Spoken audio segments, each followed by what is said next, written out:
love for reading, I can see displayed here. How is that? How have you brought that to your clients in the shop?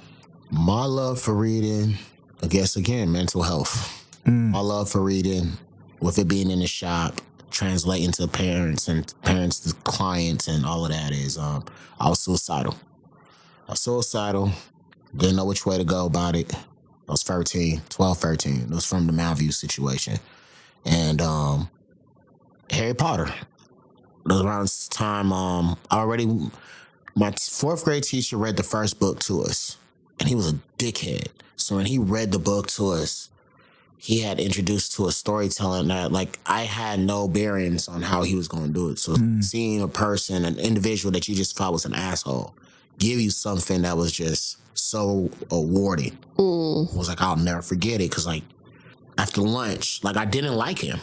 Like, he was the teacher that made us write in cursive. We weren't allowed to draw in his class.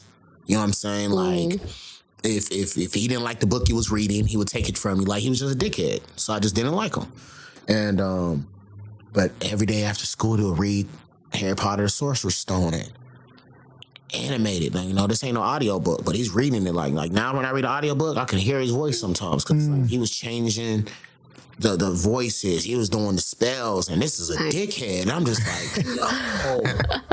I just remember sitting on the lawn like, yo, I ain't never had somebody tell a story like this by reading. Yeah. It's crazy. So when I was just suicidal. I attempted, failed. And then around that time, you know, the old whatever things at school to sell, ask your mom for $10 to get a book. Around that time, Harry Potter, the Chamber of Secrets had came out.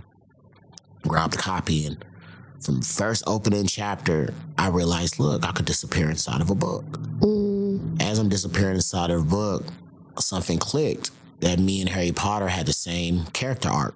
And anytime I was going through it, I just, all right, what would Harry do? It sounded crazy, but we did. Because like I was going for some certain things that I don't think people would understand. I didn't know how to tell it. Like, originally, he's a hero. But there's people that would say, like, he didn't do enough. Like, I would have did this, that. Like, there's somebody in my family that said, why did you do something so stupid? So this is 12 years old, and my feelings and not being emotional intelligent, like my emotions was all over the place. And for a kid that didn't know nothing about emotions. So it's like, man, it just made me mean, just made me mad, just made me bitter. Just those are the things that I was able to associate with. I didn't know being sad. I didn't know being depressed. I didn't know even with the suicide thing. Like, I went from being suicidal to mad. I didn't even try to do it. Like, I let it fuel me. And then it would fuel. Then you'll try me one day. I'll snap, do something to you. Then it'll start all over again. And it'll full. It'll spill over a little bit. I'll snap, man. Yeah. And I never made excuses for it, or people would ask, and I'd just be like, you made me mad. I would have to overly tell what I was upset about. I was mad, and I got to hide behind it. So with the books, just all of that under the above, right? I started realizing, like, even when I hear people say that, I don't like to read, I take that as a challenge. Like, you just haven't found the right book. Exactly. You haven't found the right author. What do you like to read? And some people are like, I don't know. Well, what kind of movies do you like? Yeah. Then I'll look at it like that, because again, and then I started realizing something like, man, once I started being able to suggest books to people, it really allowed people to be themselves. Like, people started being able to, because I read so many different kinds of books. So, like, people were able to be themselves. And one thing about me that made me want to give up the thing of people calling me a gangster, even like bad. Like, even when people talk about my, like, man, I remember, I still don't let them call me that, because I'd rather somebody say, honestly, and it sounds crazy, I'd rather somebody say, yo, Kevin had mental issues, than you say that I was a gangster. Because that's the truth. One's the truth and one's not. Yeah. Because again, when you say gangster, like, now somebody's going to ask, where was his parents? Someone's going to ask, like, oh, how was his upbringing? It wasn't nothing of that. It's just when certain things happen, certain people should have known or cared. Right. And they didn't care. It's not that they didn't know. They just didn't care. Because they gave the awards. Yeah. So why didn't they give the help? And we're still seeing it to this day. They gave the awards. Why didn't they give the help? I like and this is crazy. Now, with that being said, and it's sad, ask yourself, now, what if I was white? Yeah. Would I have ever had to pay back $1 to UAA? Probably not. Would I have ever been arrested? Probably not. Yeah. Free time felon? Probably not. No. No. You know what I mean? Not even one time my mental health being brought up. not. Because again, if we flip this and we do my first situation when I got arrested, let's flip and say I shot 2 white kids instead of 2 black kids, allegedly. You know what happens when white kids get harmed? Lawyers. Lawyers, that's it. It's not. I'm not even talking about no race, fam. I'm talking about just what's right. They get lawyers. Yeah. As they should. And my parents didn't have no money. So what would have happened would have been they would have had to get an investigator. Imagine if I would have shot 2 white kids and an investigator would have seen that, yo, that's Kevin Bruno. Act of valor. Bro, kid ran towards 100 bullets. And in the moment they would have seen that he got no help, they kicked him out of school and reinstated him and then didn't give him no help. Now, is my parents getting sued or are they suing the school district? They actually got some money.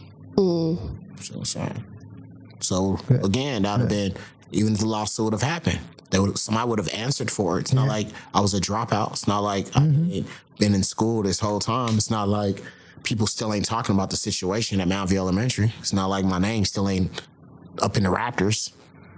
And then you ask certain questions like, man, they never came back and asked you or talked to you or asked you kind of why when you knew you meant, why would they when they knew they did wrong? So even now it's like you hearing this and it's like with certain people, it's like now as a barber and I'm talking to people that actually have those hats that you are a therapist and I could talk to you freely because I'm just in my shop. And she was like, no, somebody could still be sued. Yeah. No, your constitutional rights was violated. Right. Like, gets crazy. Like, that's the part that also scares me. Like, gets crazy. Like, the stadium shooting, right? I was 17. You know, after that situation, because they want to run with the narrative of me being a hero, you know, they put my name on the news. I was a victim of a crime. There's 4 attempted murders, over 50 felonies. I was one of the victims. For the story, you know, they put my name on the news. I was subpoenaed to grand jury, underage, without my parents ever knowing. Oh my goodness! You know how my mom found out that I was involved in that situation? Because again, I was so scared to tell my mom I had a gun. Right? I read her lied about being shot at, even though I had nothing to do with it. Instead of telling my mom why I had a gun after living the life that I lived. So when she found out, by them calling her at her job and asking for a story. Oh, wow. Asking her for a story because your son did it again. He saved the day again. What you mean? My son had a gun. What you mean? My son was the 4th shooter. Homeless. I got kicked out the house. I was homeless. Know where my life went from that direction to my face being plastered all over the news. So I never got to tell my story, right? There's no book. There's no nothing. Remember I said I went to jail for shooting at 2 people, allegedly. Y'all gave me the biggest scarlet letter on I thought I had a scarlet letter when I got called a hero. I was waking up to death threats on my phone every other day after they did that. I was already infamous. I was already unliked because of the situations that they designed and they created. Like now y'all made it look like I was a snitch because y'all are letting the opinions of people talk about what happened criminalized. Like, why did he have a gun and he's not in jail? And I don't get to answer that question. All right. Yeah. So I'm homeless, being targeted. And I've already told y'all I have a mental problem of people targeting me. I have a problem with people wanting to come at me and think you're going to cause me harm. Wasn't good. But the moment that they tried me, what was it? Former hero. Was it ever? Mind you, I was already in a 100-round shootout. So ask yourself just on logic, what would happen when the next person decided to point a gun at me? Y'all just said I did right. Y'all just said it. You told the whole state of Alaska, I saved the day.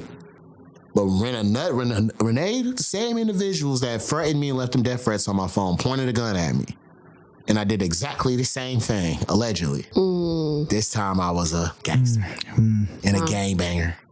And he obviously loves guns, even though the statute for guns in Alaska is 16. And it's still the statute of limitations for handguns is 16. That's a whole nother conversation. So it's just stuff like that. But again, most parents don't even know what the statute of limitations are on handguns. No. Because it was a way of how they were re-arresting black kids. And if I say that out loud, I don't know. But if you go back and you run the numbers, I guarantee you it's going to be a crazy finding. Yeah. Because feds don't like arresting people before 18. The feds don't. So the age of consent is 16. Between 16 and 18 wiggle room, right? A bunch of kids getting caught with guns. When we used to get caught with guns in the city, they wouldn't arrest us. They would take the gun and tell us to tell our parents to come pick it up. How many people you think actually went and told their parents? Nobody. So they'll just keep it stored. Yeah. So the moment you turn 18 and they go back and be like, oh yeah, you was with that one friend that got caught with drugs. Oh. So y'all must have had that gun when now you're looking at a federal case and you're 18 and you're still scared to tell your parents what's going on. Correct. So 5 years sound better than 10. And you're going to take the deal every time. You're going to take that, yeah. So that's what they're doing to a bunch of kids out here. Okay, so let me understand this. What you're saying is they would just take the gun from you, but the gun is now evidence of anything they want? Yeah. For example, put over the car. 3 people in the car. I had a gun. Tommy had whatever drugs. All right. Even if Tommy didn't have enough drugs to even charge Tommy really with a crime, right? But we're all under 18. So what happened is maybe later, Tommy get arrested again. So they're like, hold on, weren't you with da-da-da-da? Oh yeah, that's my dog, right? Now we're all 18. Oh, how long y'all been friends? All our lives. Oh, okay. So that's building a conspiracy. You know what I mean? He's not knowing he's building a conspiracy against himself. You know what I mean? Because again, you just said that you did something. This is your friend. Y'all are always together. Like you're giving them the story, knowing that you're giving them the story. Right. So now that you caught on this drug selling thing, and I'm your friend, so I must be the one that holds the gun. And you already told the cops, me and you are always together. So then, a month later, they catch me with another gun, even though I'm clean. I don't have no felonies. Now you get to put us together and say, oh, y'all must have been selling drugs, and you carry the gun. Without any actual evidence. But again, they play this on. How many of us is actually going to tell our parents? Most of us don't. No. So one of the biggest things I even have in my book, and I try to preach to a lot of parents, is like, as black people, we can't have our kids more afraid of us than of the law. Yeah. And it starts off as anything. Your kid, especially if your kid is smart, those are the worst ones. Because your kid, my kid can manipulate anybody. Because I knew I was able to. He can manipulate damn near anybody but me. And I tell people that all the time, bro, stop talking to my child. Because I'm not finna tell you my child's a liar. Right. I'm not. But I'm going to tell you not to believe everything that comes out of his mouth. Right. And he's a child. Because he's a child. But he's a very believable child. But why are you talking so long to him? Because the longer you talk to him, you're the one that's going to mess up. He's going to get you. He's learning you. So I was the same way. But I know that because that's my son. Right. So he'll manipulate the whole house. It don't matter who it is. Like I just had somebody write 3 paragraphs on a page talking about my kid is such a wonderful kid. I'm just like, yeah, whatever. He must like your daughter or something. If you over here vouching for him like this, kid's a heathen. But nah, you're a good kid. It's just a kid. Kids are gonna do what you allow them to do. Mine's just very smart. Yeah. And I've seen you with your son. You have a very close relationship. He's with me all the time. Yeah. He hears how I talk. I don't hide nothing. Yeah. Like the only thing I don't really have to deal with is being angry. Like I'm not in the streets. I don't have no ops. I don't have no enemies. So that part of it he don't. But Dad, what's that? Dad, how much this cost? That, like, what are you working on? That I'm telling him everything. How old is your son? 14. Nice. Yeah. So he gets around other 14-year-olds. He just runs them in a circle. Yeah. And I know that just through conversations we've had, I think you have a calling for really working with youth. See that your role as a barber is also really to serve and work with young people, and particularly young men. Yeah, I think that came from like, I'm petty, and I think that comes from like them never letting me be a big brother, big sister when I wanted to be one.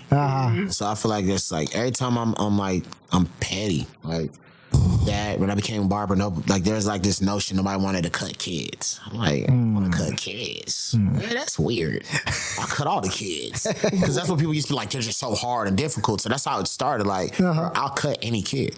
So that's like it started with me saying that. Then somebody be like, well, this kid's a little challenging. He's autistic. Okay. Right. Yeah. By the second haircut, we good. Third haircut, no iPad. Fourth haircut, all smiles. Fifth haircut, he's telling everybody I'm his barber. I got. You talk to parents. So he had a recording of some parents that had autistic grandson. And I have different. So it's like, like when people like, man, my kid is I don't want to. All kids are kids. All kids are challenging. I don't want to hear that your kid has an extra challenge. There is no such thing. Right. All kids are kids. Like patience. Same thing that you want. Just people. Like it's just a people thing. Like it just take patience. And I think that's just something I had learned. I think just had I was a strong friend. So like being a strong friend, it was just like patience, but it also came with his fans, like because I was a strong friend forever. Like you can't, like I was that friend. Like you couldn't tell me, even though you didn't know, you couldn't tell me that somebody in your family was putting their hands on me. You couldn't tell me that you had an uncle that after too many drinks. And crazy thing what people don't realize is now that we're adults. Children put themselves in so many unpredictable situations by trying to be friends. Yeah. You know what I'm saying? I held so many secrets on not knowing what's real friendship because some of the situations I should just brought to my parents. There's so many things that I know now that I wish I'd have just brought to my dad because the situation wouldn't have went as far as it went. But when you promise somebody something, and you gotta keep the promise, but the thing, like I didn't sleep. Like somebody tell you something that you just everything about you, all you seeing is red, and this person it tells you like, yo, I don't have nobody, and then you tell yourself like, nah, you got me, you just don't know it yet. And 2 days later, be like, yo, like somebody broke both my uncle's legs, and I'm just like, dang, for real? How?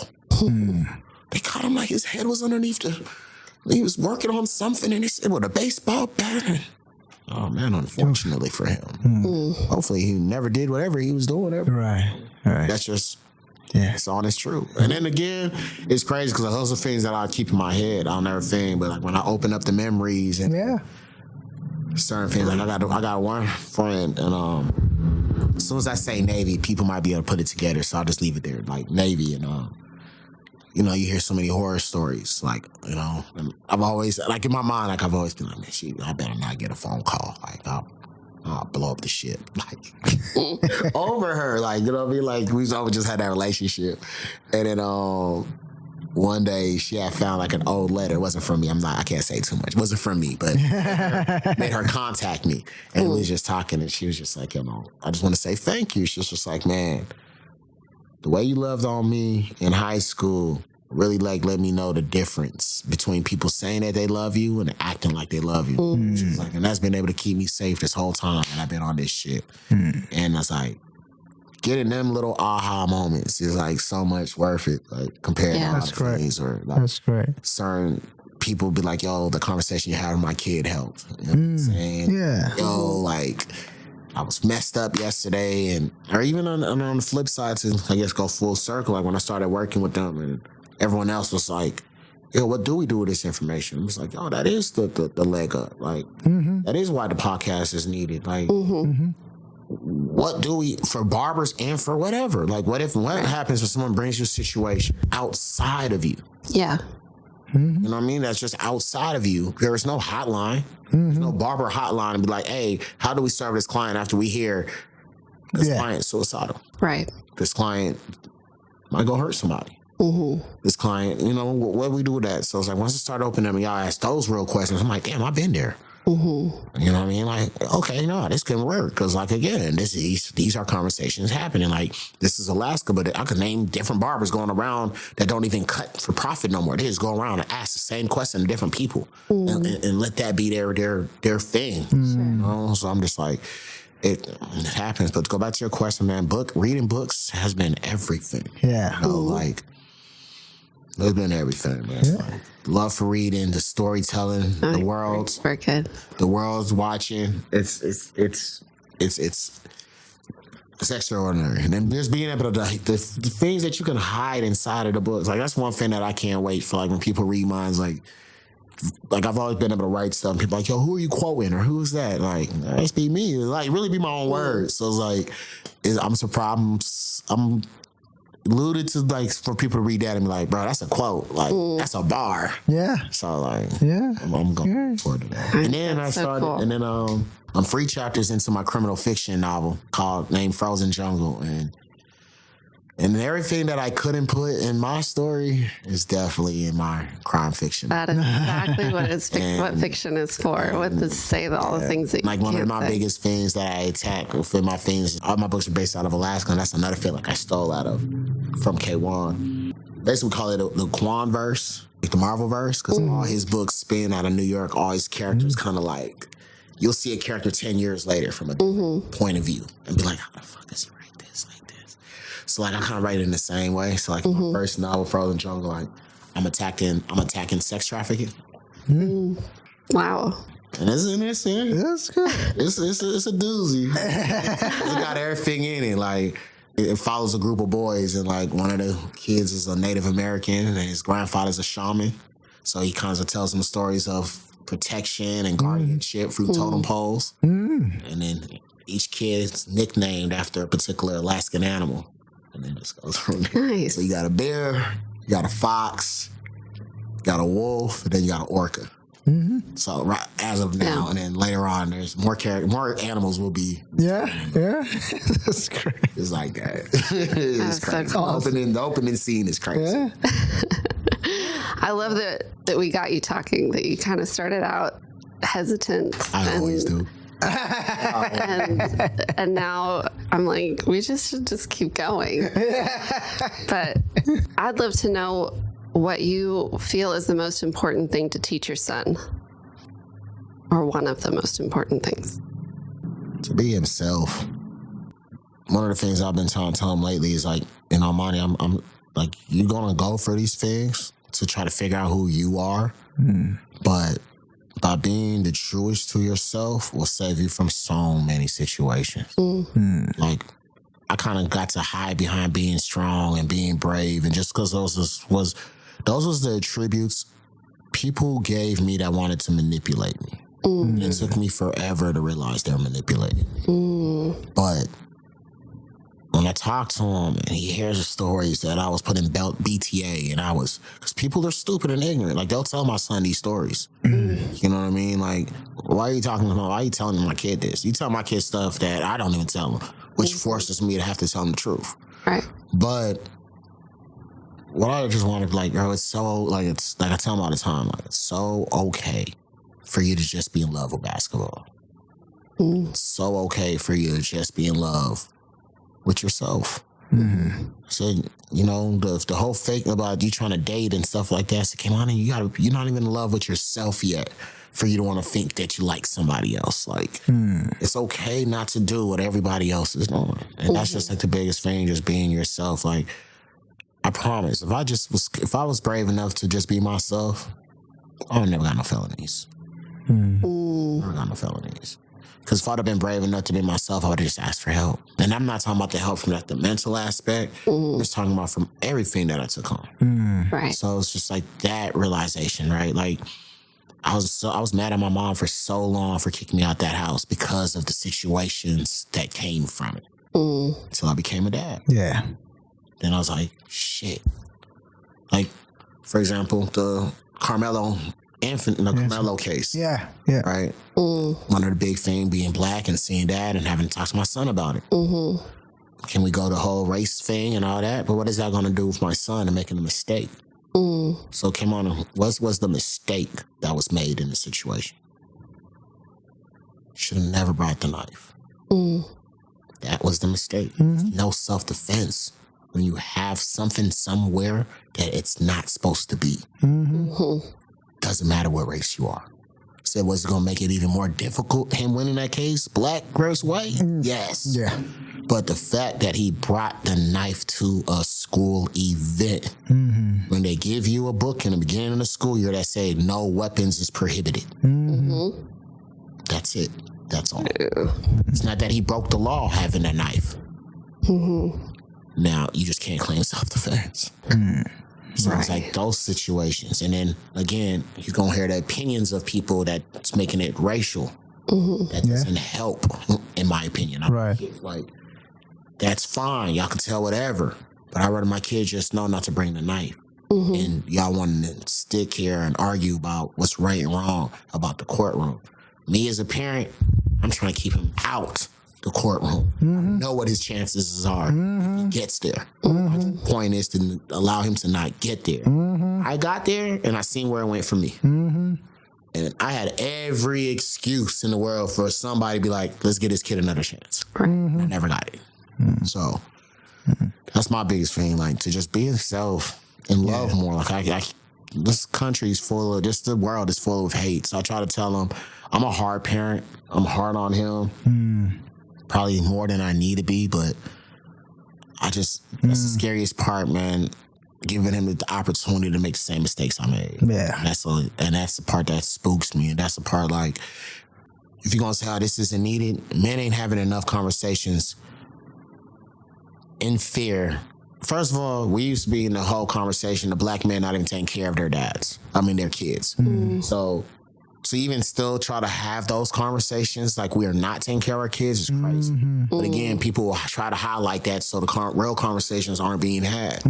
So this is a new age that we're in that on record, black man is out of all dads, the best dads right now. To the point they're saying single dad households are better than two-parent households by numbers.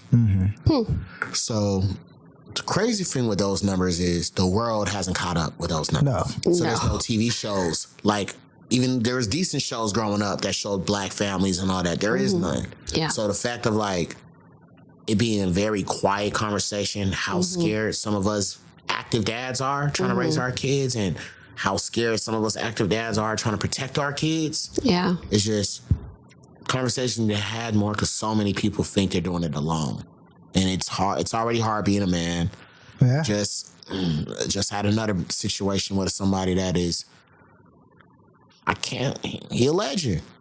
Can't say he's not. You know what I mean? He just committed suicide. Like, he was I won't say was, but a legend. Like, I'm not sure where he was at mentally. I don't want to speak to I feel like I'm even saying too much by saying suicide out loud, but that's how taboo it is, right? That's how taboo it is. And but he did.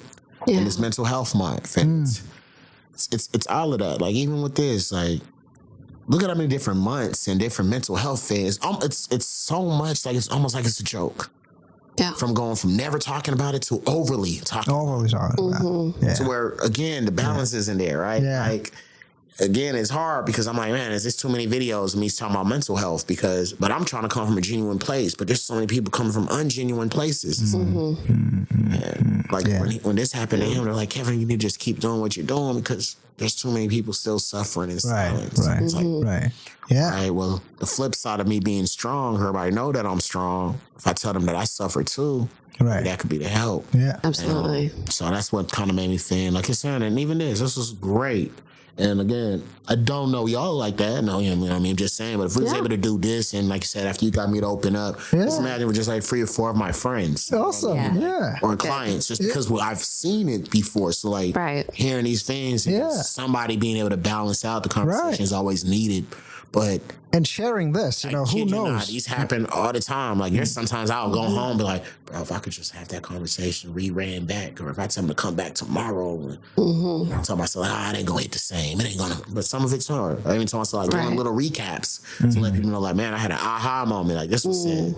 Like I said something in the shop yesterday. He's like, yo, say that again. And I did. And he wrote it down. I was like, what are you doing? I said, bro, that was a bar. I got to put that on Facebook. I was like, are you serious? Yeah. He said, I'm going to quote you. Yeah, right. He Yeah. said, but that's something, I don't know if y'all been following Michael Beasley. He's an ex-basketball player. His interviews are going crazy right now. Like, his interviews. Have you seen Michael Beasley's interviews? No. Shit. I'll have to look him up. They're crazy because he's one of the basketball players that his whole career was mental health stuff. You know, so Well, I know the basketball player. Yeah, I know. top guy. Like now, hearing him talk. Yeah. Like, man, what? I'm not even gonna tell you how to go all around fade. Just look for the one with Shannon Sharp. Okay. It's like about 2 hours long. It's probably the best interview of all year. Awesome. Just the way that he says things, the way he looks at things, the way he quotes things, it's just crazy. And it's how I say things. So the other day, Yeah. so yesterday somebody had asked me, and their response was just like, man, that's crazy. And I'm just like, man, you know, some days when you sitting in that room, I said, them demons' voices get too loud. So there's nothing that you do, shut them up. And then she had asked me, she was just like, you know, what did you do? I said, unfortunately for me, I said, God gave me a monster that has a louder voice. And I told that to the buddy. He's like, oh, I seen what you saying there. Your monster fought your demon. Oh, like you going crazy. You got that, huh? But that's how I had to. Like, that's really what it was. Because what people don't realize, like after a while, like, you know, the other side of me would deal with them situations. I'm sitting there while he dealing with them situations. So I'm sitting there with the skeletons that he deal with. You know what I mean? The skeletons that I don't got to think about. So even though we're exchanging places, I don't get to not feel it.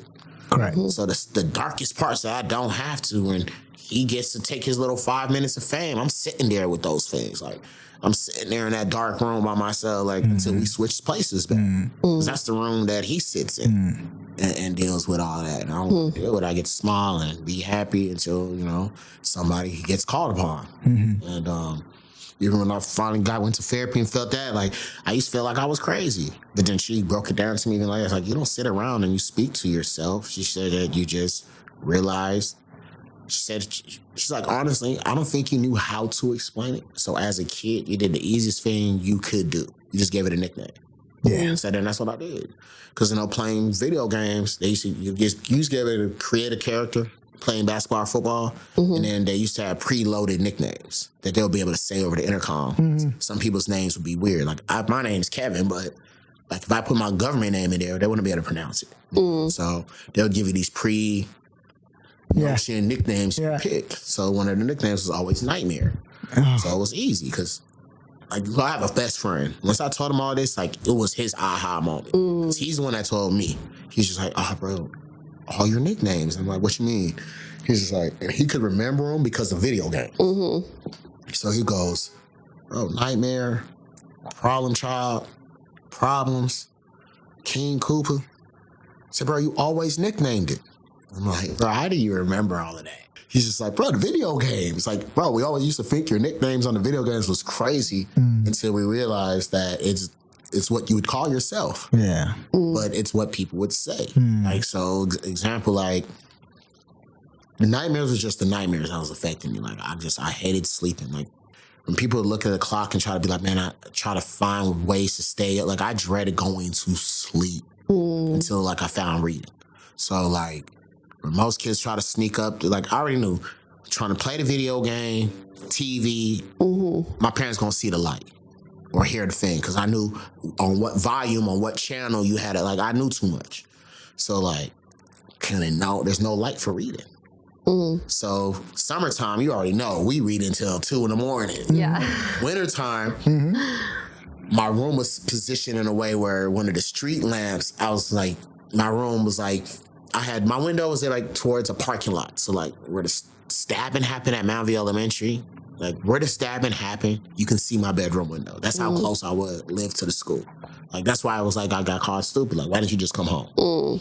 So, like, there's a parking lot. So, parking lot had lights. So, like, my bedroom would always have a light shining through. So, I'll just read all night. I'll never sleep. Like, put to the point to, like, now, I average like 7 hours of sleep a week. Wow. Probably less. Like, my alert told me 5 times last week that I slept less than the average. Average is 7 hours a week. That's right. So, Yeah. sleeping less than that. I just don't sleep. I be in bed, try to rest, just I tell people like it's trauma. Like I've done the things, just like I'm like, listen, y'all. I know I don't sleep, and I know it seems like it's not healthy, but I'm like, I'm part of 1% to 3% of people that actually develop a mutant thing of I could not sleep like a regular person and be. I work every day. Like I can't even wake up and be like, me being grumpy makes sense because I've done this for so long. Like my son literally watches me go to work every single day off no sleep. To the point where I used to think like I was gonna die early, until somebody finally sent me the thing and said, "Nah, 1 to 3, this makes perfect sense because 1 to 3 people gets this mutant thing that allows you to be a regular person with no amounts of sleep, which science says is not supposed to happen. You start going crazy off it as less sleep as I get. That's probably why the alerts be crazy, be scary, but I know I'm okay. Yeah. Well, the last question. The last question. Yeah, we ask everybody this question. And we just are looking for like one short answer. Got you. What are you reading right now? Razorblade Tears by S.A. Cosby. That's what I'm reading right now. Awesome. He's one of my new authors. His book, King of Ashes, last year made Obama's book list of 2025 reads. And it was actually one of my favorite books of last year, King of Ashes. So King of Ashes is being turned into a movie, and what I'm reading right now, Razorblade Tears, is being turned into a TV show. So I started reading it. Awesome. So all right, I'm reading right now. I'll look for that. You need to start your own Kevin's book list, I think. That's what I've been. That's right. I did 1 book review so far. So with the book, I've been feeling like, man, I haven't been getting enough people coming to take, because it's a take a book, leave a book. Oh, okay. So that's like when we had the last meeting, and one person was like, well, if we have literature. Right. And I'm like, yo, yeah, like if you had an offer to just put out a book, or somebody read something and felt like this book is great, I'm going to donate 5 copies. Yeah. Let me do a video. Tell them like, yo, I got 5 copies of this book that this person felt like this is about. Or you gave me a little description. Right. Almost like when you go to Barnes & Nobles, there's a little description that's written by workers or people. Yeah. I'm like, oh, man. Yeah. So ever since I did the first book reviews, kind of went up. And I'm like, all right, just keep doing it. Because it's like, awesome. I do the book review, then I put the book on the wall so somebody can come take it. Because leave a book, take a book. So that's what I've been trying to do. So I love that idea. So I am trying to. Awesome. But Razorblade Tears.